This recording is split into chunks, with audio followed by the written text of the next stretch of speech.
Pivot here. How are you? I'm Joanne Robinson, the Joy Theater, and I'm so very happy that you're all here for the very first dance talks of the season.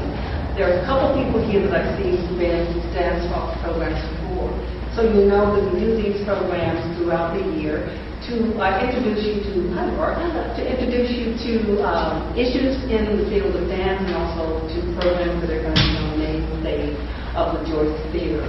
We hope that you will come back to many more of them throughout the year. And for the very first time, I want to welcome those of you who are online because this is the very first time we're live streaming these talks. So I hope you'll get a chance to watch them from home. If you don't come into your store, please tell your friends because there are a number of really wonderful programs that will happen throughout the year. Now, this evening's program is on the art of flamenco. And I'm so delighted that we were able to ask BROOK ZERN, who is an exponent of the art form, who's been chasing the art of flamenco dance and music for decades and bringing information back to Americans. He has actually been knighted by King Carlos I of Spain for the phenomenal work that he's done in bringing information about flamenco to all of us. So I want to turn this live evening over to BROOK. Thank you.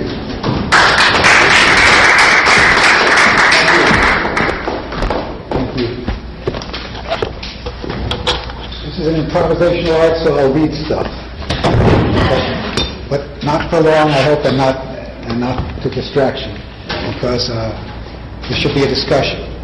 But let me start by saying a few things I actually. First of all, in this situation, I've been able to just show film clips and then say, wasn't that terrific? Especially because I had the only really good film clips. 100 programs of black and white film called Rito y Geografía del Flamenco, which I spent 15 years trying to extract from the vaults of Spanish TV. A great series done primarily by a man named Jose Maria Velasquez. And after a lot of hassle, it's been not only I got copies for here, but it's been reissued in Spain now in a beautiful version. So with YouTube, however, the jig was up. You now have 25,000 things to choose from if you dial flamenco on YouTube. At the end of this, I'll try to give some names of people who might be more worthwhile looking at than others. But it goes on and on. Now, what I'd like to do is, instead of giving a real historical outline and defining flamenco, we'll find out that there is no real true definition, and there is, to my surprise, because I used to know the true story of flamenco, there is no true story of flamenco. Instead, there are histories of flamenco. Latest definitive book, so to speak, and nothing's definitive, was called A History of Flamenco, specifically because it's only one of many. We argue among ourselves about who created this, who owns it, and these are important issues, not just intellectually, but actually financially, because flamenco is not a normal art in certain respects, and in one strange respect, not least because it's largely funded by the government of Andalusia, so much of it comes from that, and that has implications in different ways. So we're here to discuss flamenco and trade information of opinions, and mostly I hope to argue about it, and not just, we usually do that in bars, but I've spent half my time in the last years in the town of Jerez de la Frontera. Sherry is how the word used to be pronounced, and it's the home of that and arguments about flamenco. And the last strongest redoubt of traditional flamenco. That used to be normal, but now flamenco is in a process of being altered to reflect new times and a new generation. Therefore, it's kind of scarce to find traditional flamenco. We argue there, but the arguments are really about whether the best flamenco comes from within 1 mile of the Church of San Miguel, or 1 mile of the Church of Santiago, and these actually overlap. So the big argument in Jerez is local. This is, the Italians call this campanilismo. Our campanile, our bell tower is better than your bell tower. And we do this a lot. 45 years ago, when I spent several years in Seville, we didn't think about Jerez at all.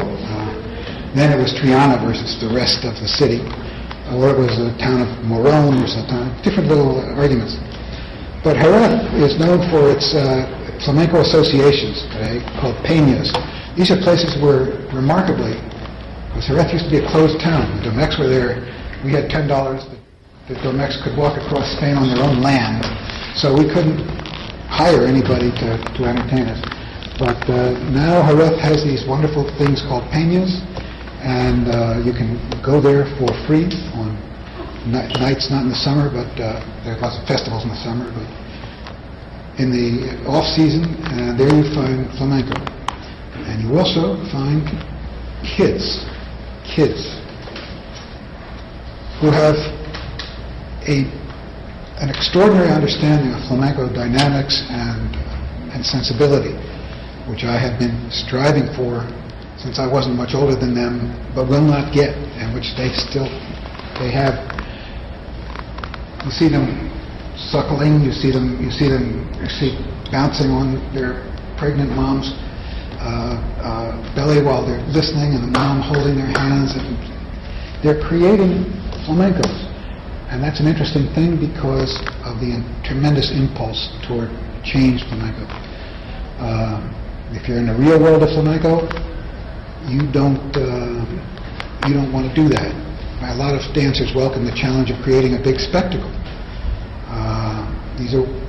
That's the word they use, espectaculo, but it doesn't mean spectacle. They make spectacles for themselves, and that's the way to get funded. You can't just say, I think I'll bring my friends on a trip. So you create a version of Medea or something, and there's a strong tendency toward doing it that way. Others don't think it's appropriate to put flamenco in that position of serving a higher purpose, so to speak. They share my view or my bias that flamenco dance does not exist to tell a story, certainly a story with a plot, and it does not also exist to illuminate a given artist's conception of time or space or memory or whatever theme they mount a production about.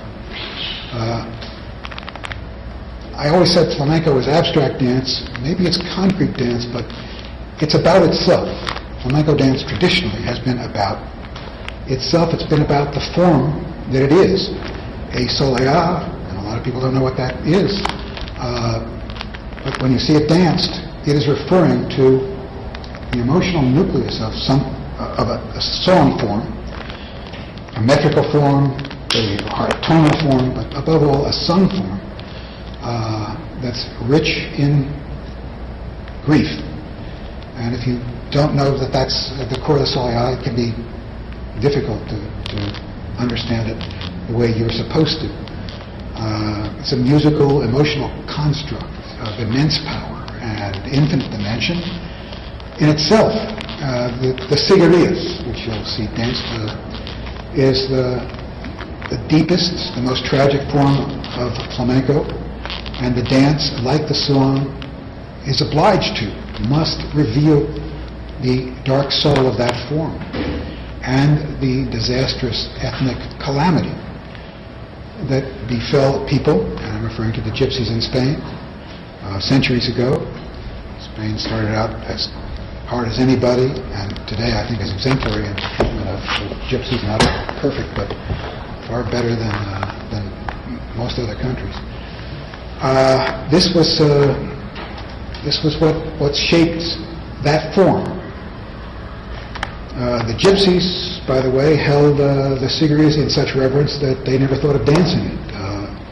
Dancer Vicente Escudero, who there's some film of, was an eccentric genius, and he was also the main inspiration for the dance of Gades. The reason that his dance would look in some way familiar, strange as it is because Antonio Gades took his approach. But in the 1930s, Vicente Escudero said, "Why not?" And people said, "Well, because you can't." And he said, "I could dance in a church without profaning it." And he was right, and the traditionalists were wrong. There's another formerly undanceable form, the deepest of all the so-called cante hondo, or deep songs, without a rhythm, no intrinsic rhythm. But there's a dancer called Antonio, just Antonio, or the Antonio Ruiz Soler. He was the best Spanish dancer in the world. I didn't say the best flamenco dancer. He was called Antonio el Bailarín. If he'd been the best flamenco dancer, he would have been Antonio el Bailaor. Bailarín means a dancer. A bailaor is a specific term for a flamenco dancer. But Antonio el Bailarín, in film that exists from 1952, you see him inventing the dance for the martinete underneath the great gorge of Ronda. He uses the complex rhythm of the ciguería. Well, I say complex rhythm because some of you are not into this, and because the ciguería rhythm can be explained very simply as 12 beats, of which 5 are emphasized. 1 and 2 and 3 and 4 and 5. And it's not hugely complex, but that underlying meter underlies a lot of the great flamenco forms. It's either done as 1, 2, 3, 4, 5, 6, 7, 8, 9, 10, 11, 12, or 12, 1, 2, 3, 4, 5, 6, 7, 8, 9, 10, 11, 12. That, by the way, is the rhythm for I Want to Be in America. Where did Bernstein get that? Well, my father played flamenco guitar, and he did it on Martha's Vineyard. And Bernstein was there, and at several parties, my father had the guitar and played a song called the Guajira. And Bernstein was there. I'm not claiming that my father had copyright to this, but it wasn't his. My father played traditional flamenco, and that's what But yes, this is the metric of flamenco. 1, 2, 3, 4, 5, 6, 7, 8, 9, 10, 11, 12. I'll point it out during some of the actual performances. By the way, if you happen to know that old film, The Duende y Misterio de Flamenco, in which that dance is done,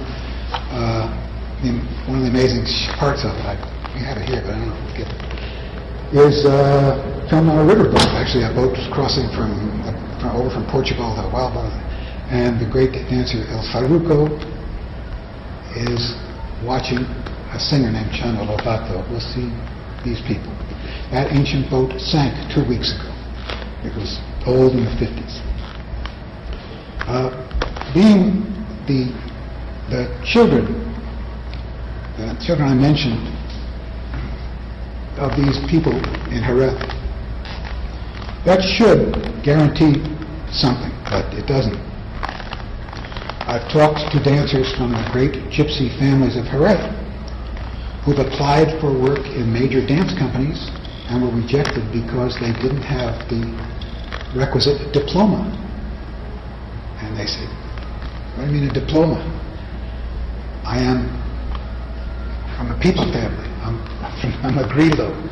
They said, "No, you have to have a piece of paper." And that's one of the things that is happening in certain arts, the need for professionalism instead of being from a certain place in a certain group.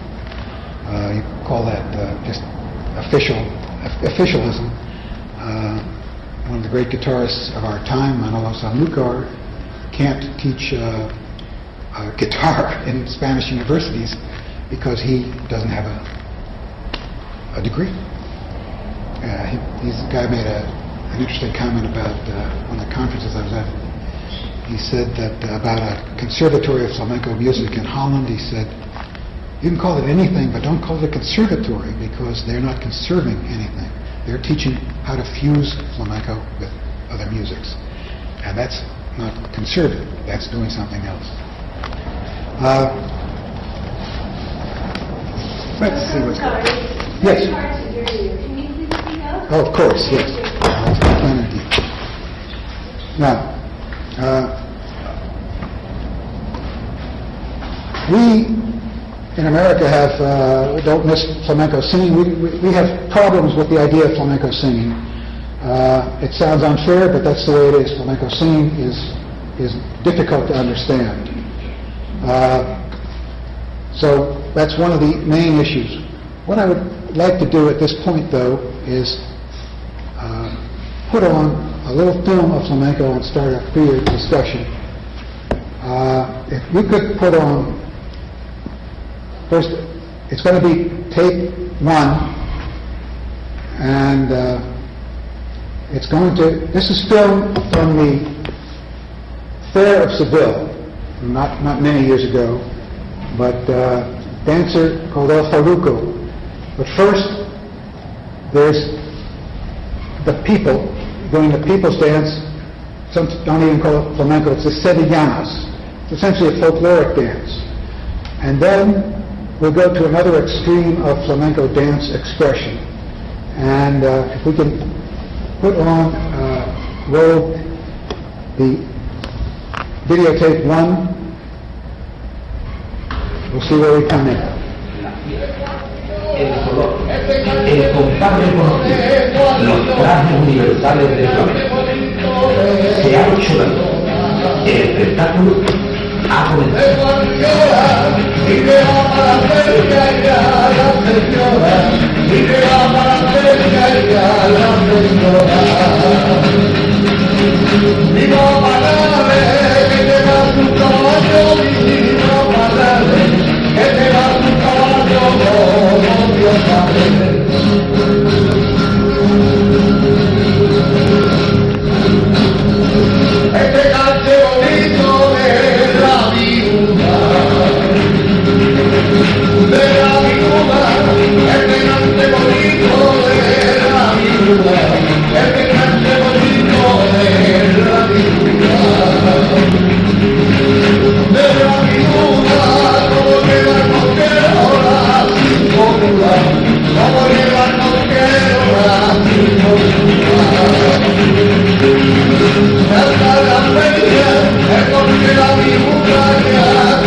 Pero queda otra fecha.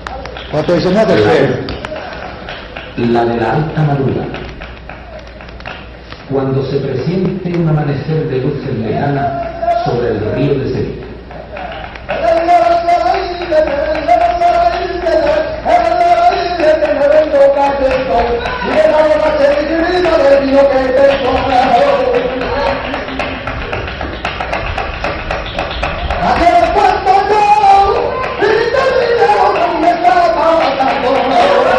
Es la feria del escalofrío y el aguardiente.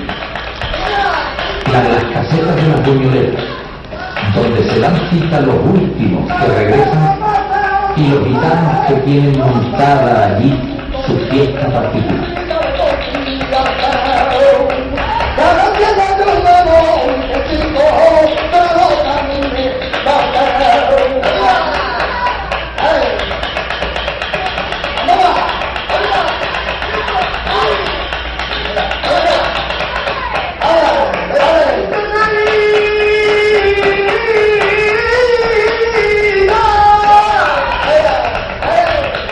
Aquí se oyen otras músicas, se hacen otros bailes.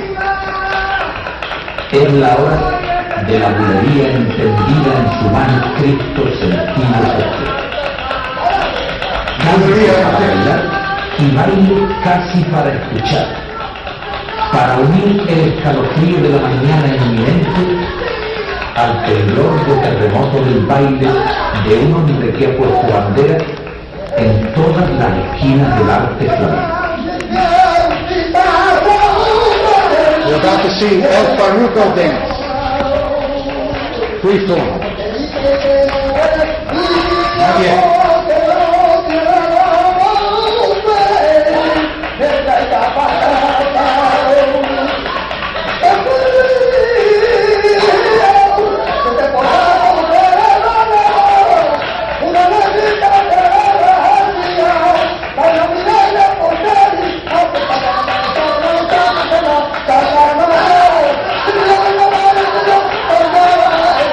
Un cuerpo de hombre y un alma de hombre unidos por un estremecedor Greatest flamenco dancer of the 20th century, El Farruko. de vida. El cuerpo y el alma de Antonio Montón, el Farruko.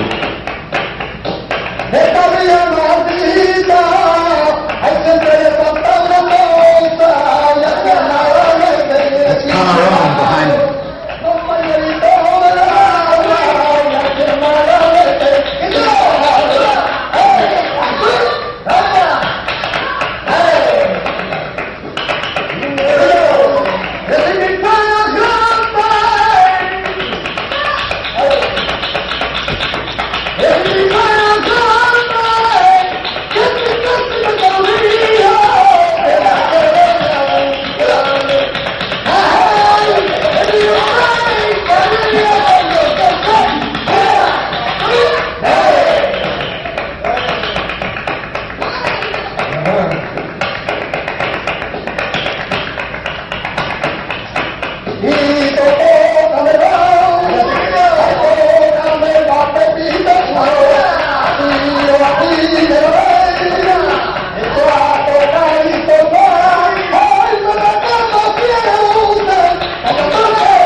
Bien.